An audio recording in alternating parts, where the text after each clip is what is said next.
Merci à vous qui nous suivez un peu partout, hors du cordon sanitaire ou dans le cordon sanitaire, en dehors du Bénin également. Merci pour votre fidélité renouvelée à nos programmes. L'œil du coach, je vous le disais, comment découvrir son ikigai pour accomplir sa destinée. C'est l'interrogation soumise à notre invité et justement la discussion que nous vous invitons à suivre à nouveau.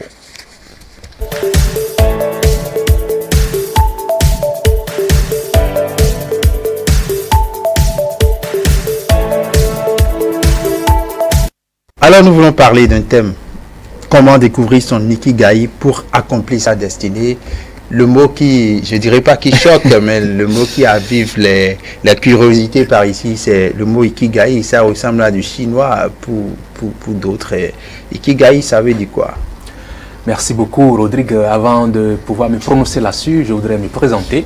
Je suis Jean-Christ Amoussou, coach consultant formateur. Je suis également directeur du cabinet Artemis Consulting, un cabinet qui intervient dans la formation et le coaching professionnel.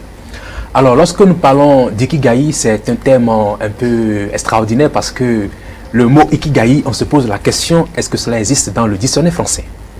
Alors, ikigai est un mot japonais qui vient de l'île d'Okinawa au sud du Japon, qui veut dire raison d'être, tout simplement. Raison d'être. Donc, c'est comment découvrir sa raison d'être pour accomplir sa destinée. Évidemment. Qu'est-ce qui, véritablement, dans cette thématique ou bien dans ce thème, a poussé les spécialistes du coaching à aller au Japon et à aller trouver ce mot-là? Alors, ça, c'est une très belle question. Vous savez, aujourd'hui, nous sommes à une époque de l'humanité où les scientifiques sont en train de travailler pour voir comment amener l'homme à vivre assez longtemps sur la Terre. Et ils ont constaté qu'il y a une partie de cette planète-là au niveau du Japon, précisément l'île d'Okinawa aussi du Japon. Ils ont remarqué que c'est la population dont c'est-à-dire les personnes qui vivent sur l'île d'Okinawa sont des gens qui vivent assez longtemps sur la Terre, au moins 100 ans minimum avant de mourir. Au moins. Au moins. Wow. Et donc la plupart de ceux-là vivent longtemps. Alors les spécialistes se sont penchés vers la question, mais qu'est-ce qui peut expliquer la longévité de ces populations-là? Et en faisant des recherches, ils ont constaté que ce sont des gens qui avaient une philosophie de vie. Et leur philosophie était assez simple. Si je suis dans cette vie, je suis là pour une raison, une bonne raison, je découvre cette raison et je mène ma vie pour satisfaire cette raison. Et donc les spécialistes ont déduit que le simple fait de savoir ce pourquoi on est sur la Terre et de se mettre dans cette direction et de travailler chaque jour pour réaliser sa raison d'être nous permet de vivre assez longtemps sur la Terre. Vous voyez, donc ça, cette dimension de l'ikigai a amené donc tous ceux qui s'intéressent au développement personnel, au développement humain, les coachs, ainsi de suite, a dit mais est-ce qu'on ne pourra pas faire de cette philosophie un outil qu'on pourra mettre à la disposition de nos clients, de tous ceux qui veulent travailler sur le développement personnel, cela pourra les aider à se réaliser. Alors, quand vous parlez de joie de vivre, ça veut dire quoi concrètement? La joie de vivre, vous savez, lorsque Dieu nous a créés, il nous a dotés de plusieurs organes, et nous avons ce qu'on appelle le cœur. Le cœur, et le cœur, très souvent, vous savez, bon, il y a le cœur en griffe, l'organe, et puis le cœur. Le siège des sentiments. Voilà, c'est des sentiments, l'émotion, tout ça. Et donc, je vais parler plutôt du cœur, non le siège des sentiments.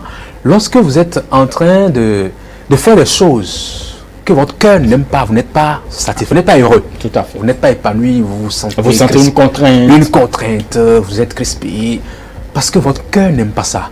En fait, notre cœur a été programmé, je peux exprimer, utiliser ce mot-là, chacun de nous avons un cœur qui a été programmé pour des choses. Vous voyez, de façon plus explicite, c'est que votre cœur peut aimer des choses que moi je ne peux ne pas aimer. Parce que chacun de nous sommes uniques. Oui. Voilà, la belle preuve, une femme très effilée peut m'éveiller certaines personnes, mais d'autres personnes vont dire, bon, moi, ça ne m'intéresse pas. Pourquoi? Parce que nous n'avons pas les mêmes penchants et autres. Alors, donc si vous n'êtes pas en train de faire ce pourquoi votre cœur bat, si vous n'êtes pas en train de faire ce qui vous fait plaisir, alors votre cœur sera, je vais dire, en souffrance. Vous ne serez pas à l'aise. Vous n'allez pas mener une vie qui va vous épanouir. Exactement, vous ne serez pas épanoui, en fait. C'est tout.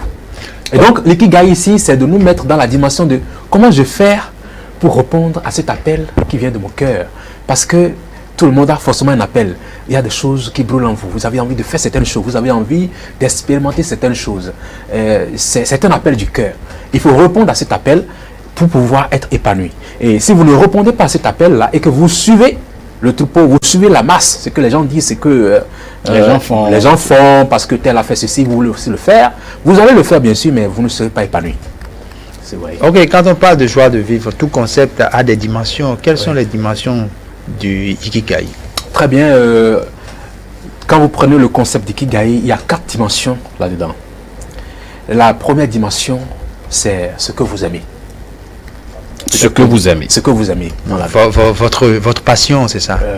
Bon, je ne dirais pas tout de suite la passion, parce que ce que vous aimez, je peux aimer par exemple, j'aime par exemple aller marcher dans la nature. Je peux aller par exemple à la plage, j'aime aller à la plage, j'aime cuisiner, j'aime jouer, j'aime faire du vélo, j'aime le réseautage. À défaut de jouer, j'aime regarder Lionel Messi à la télé. Voilà, à la télé, oui. Ben, on verra ce que ça, parce que dans l'ikigai, il y a ce qu'on appelle l'utilité. Vous aimez la chose, mais il faut que ça soit utile aux autres. Si ce n'est pas utile aux autres, ce n'est pas de l'ikigai, ça va devenir simplement juste quelque chose que vous aimez. Donc la première dimension, c'est ce que vous aimez. La deuxième dimension, c'est ce dans quoi vous êtes doué. Donc là, vous avez des talents. Vos potentialités. Vos potentialités, là où vous êtes excellent. Vous êtes doué où? La troisième dimension, c'est ce pourquoi vous pouvez être payé.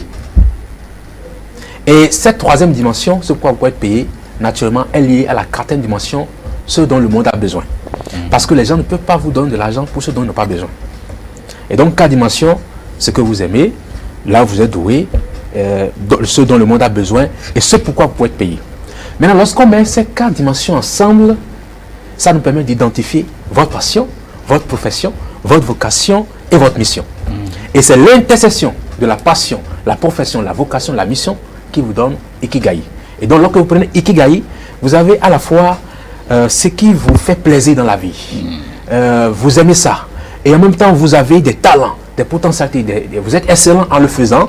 Et en même temps, c'est quelque chose qui est utile aux autres. Lorsque vous le faites, ça rend service aux autres. Et en même temps, vous gagnez de l'argent. Et donc, celui qui découvre son Ikigai et se met dans son Ikigai est épanoui. Parce que toutes les dimensions sont prises en compte. Quelqu'un, par exemple, qui est en train d'exercer sa mission, la mission peut ne pas vous générer de l'argent. Parce que la mission, c'est d'abord utile aux autres, ce dont les autres ont besoin, et en même temps, ce que vous aimez. D'accord? Vous pouvez être en train de faire quelque chose, et les gens ont besoin de ça, et puis bon, ils sont peut-être pas prêts à payer pour ça tout de suite. Il y a beaucoup de choses. Par exemple, vous le faites pour votre propre épanouissement, pour votre propre épanouissement, pour rendre service aux autres. Pour rendre service aux autres, tout ça, mais ils ne sont pas prêts à sortir de l'argent. Mais dès qu'ils commencent pas à faire sortir de l'argent, là, ce n'est plus simplement une mission, mais il y a la dimension financière qui vient s'ajouter à la mission. Et donc, ici, la problématique, c'est comment je me positionne dans mon Ikigai, de telle enseigne que, à la fois, ça me fait plaisir, ça fait plaisir aux autres, et je gagne de l'argent dedans. Et c'est là où ça devient intéressant. On a eu plus des gens qui se disent, bon, c'est ma passion, je le fais, mais ça ne donne rien, je ne gagne pas. Je gagne pas. Donc, voilà qui est bien. Il faut maintenant...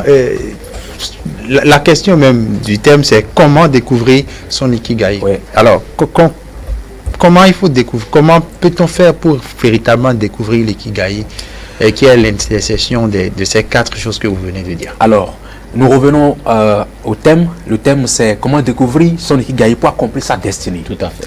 Alors, avant de parler de comment découvrir son Ikigai, il faut d'abord,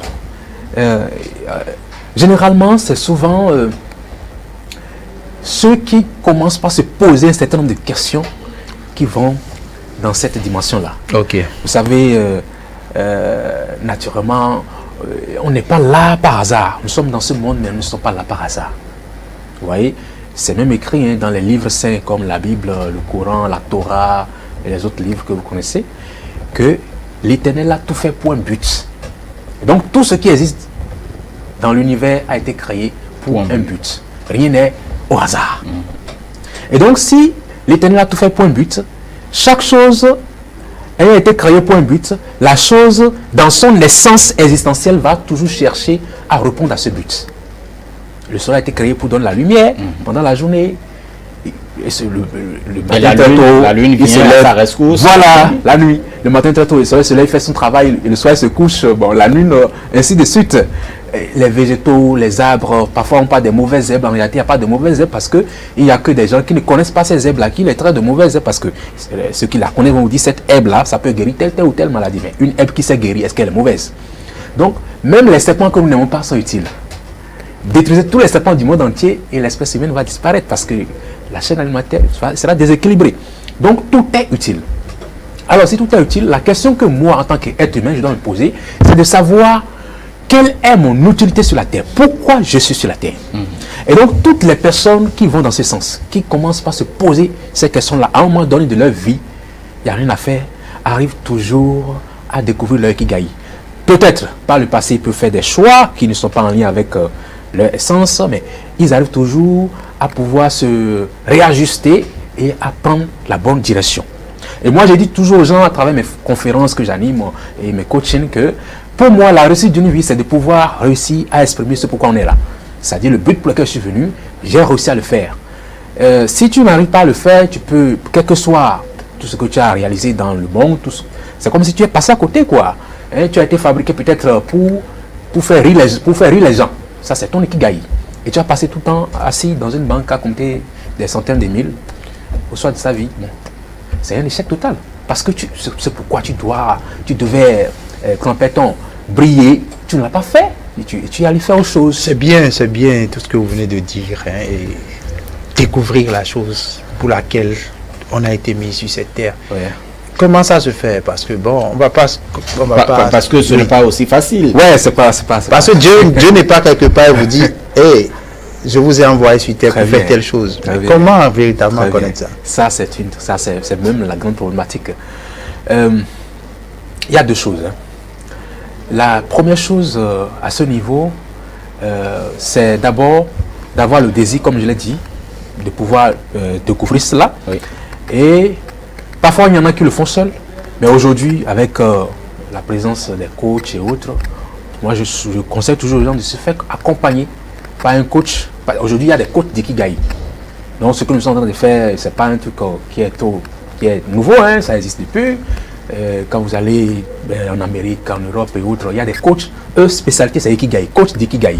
Donc, ils sont là pour travailler, pour vous amener à découvrir votre raison d'être en tant qu'individu. Et même, on découvre la raison d'être des entreprises. Est-ce que ces coachs qui le font, Oui. leur raison d'être, c'est d'accompagner les autres? Oui, la raison d'être, c'est d'accompagner les autres. Moi, par exemple, je suis dans mon ikigai, quand je suis en train de faire cette émission, je suis épanoui. Alors, vous pouvez me dire aussi que je suis dans mon ikigai. Exactement, nous sommes dans notre ikigai parce que je nous connais tous, nous sommes passionnés de ce que nous sommes en train de faire. C'est vrai. Donc, comment découvrir son ikigai? Comme je le disais, c'est 4 choses. Première chose, c'est d'identifier quels sont vos domaines de passion. Moi, je le fais, ça fait déjà plus de 5 ans que j'accompagne des gens. Et je le fais avec les étudiants, les jeunes entrepreneurs et aussi de grandes personnalités qui ont déjà fait assez de choses dans leur vie, mais qui à un moment donné se disent mais est-ce qu'en réalité c'était pour ça que je suis arrivé. Et généralement, lorsque j'accompagne ces gens de personnes, ça finit toujours par un projet de reconversion professionnelle. Ils se disent bon, écoute, j'ai fait 10 ans dans le domaine de l'hôtellerie, mais ce n'était pas ma passion, je l'ai fait parce que je voulais gagner de l'argent. Maintenant, j'ai découvert ma voie. Ma voie, c'est de pouvoir chanter, égayer les cœurs, parce que j'ai des talents de chanteur. Je les ai fait étouffer pendant des années. Maintenant, le moment est sonné pour moi. Maintenant, on travaille avec lui et il met en place un projet de reconversion. Si vous voyez. Donc, comment découvrir son ikigai? C'est d'abord découvrir quels sont mes domaines de passion. Et là, à travers les entretiens de coaching que nous faisons avec les gens, on leur pose des questions puissantes. C'est quoi une question puissante? C'est une question qui vous fait réfléchir. C'est une question qui va vous amener Quelle question par exemple? Par exemple, je dis, pourquoi vous vous sentez mal lorsque vous êtes au travail? Ça, c'est une question puissante. Quel chef, donc, il vient me voir. Ça, je pose ça souvent à ceux qui veulent faire, ceux qui veulent faire une reconversion professionnelle. Il dit, ah, je n'ai plus mon travail, je vais changer. Il dit, pourquoi vous vous sentez mal? Quand tu lui poses cette question, généralement les gens se sentent mal. Oui, je ne me sens pas bien, ce que je suis en train de faire, mais tout de suite, ils ne vont pas vous dire pourquoi. Parce que trouver le pourquoi, ça demande de l'introspection. Et donc, quand vous lui posez cette question-là, vous allez voir tout de suite, il observe un silence. Et parfois, il y a des gens même qui respirent profondément. Ça, c'est une question puissante. Lorsque vous posez une question à un coaché en entretien, il vous répond tout de suite, ce n'est pas une question puissante. Parce que la question puissante vous amène toujours à réfléchir. Et donc, tout de suite, il va commencer par réfléchir, il va vous énumérer pourquoi il n'est pas à l'aise dans son boulot. C'est vrai. Donc, à travers les questions puissantes, on amène la personne. La question puissante, c'est juste un outil. Il y a plusieurs autres outils qu'on utilise pour découvrir les domaines de passion. Donc, mais la question puissante, c'est un outil très simple, mais aussi très efficace. Et donc, personnellement, oui, on ne peut pas arriver à découvrir son ikigai. Bien sûr, personnellement, on peut y arriver. La belle preuve, moi, depuis que j'ai commencé par faire la promotion de cet outil, j'ai animé des conférences pour les étudiants, pour des entrepreneurs. Et il s'est fait que parfois, quand je finis mes conférences, il y en a qui viennent me voir, ou il y en a qui m'écrivent, ils bossent par WhatsApp ou par Facebook, qui disent, ah, monsieur, je vous remercie beaucoup. J'ai eu le cas l'année dernière, j'étais allé au centre universitaire d'Adjara pour animer une formation sur comment découvrir votre ikigai pour créer votre entreprise aux étudiants de première année de la géographie. Donc, à la fin, il y en a qui m'ont écrit. Comment donner, par exemple, un exemple, oui. Comment il a découvert lui-même, voilà, l'accompagnement. Voilà, c'est ça que je veux expliquer. C'est ça le plus important. C'est ça que je veux expliquer. En fait, c'est une formation que j'ai fait en 2 heures. Et dans la formation, j'ai structuré la formation en 3 parties. La première partie de la formation, je les ai motivés en fait à comprendre qu'ils ne sont pas venus sur la terre par hasard, qu'ils sont là pour un but. Et première chose, donc quand ils ont compris ça, je suis là pour un but. Deuxième chose, je les ai montré, je les donne des exemples de ceux qui sont venus sur la terre et qui ont accompli le but pour lequel ils sont venus. Et quand ils ont accompli ça, ils ont eu le succès éclatant. Qui par exemple?